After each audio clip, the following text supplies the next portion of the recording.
அண்டமாய் அவனியாகி அறியொணா பொருளதாகி தொண்டர்கள் குருவுமாகி புகழறு தெய்வமாகி எண் திசை போற்ற நின்ற என்னருள்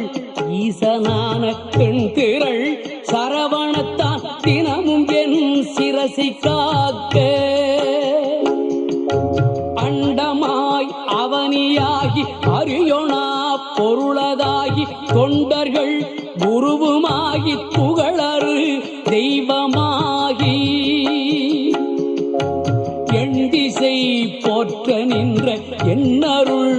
ஈசனான தென்திரள் சரவணத்தால் தினமும் என் சிரசை காக்க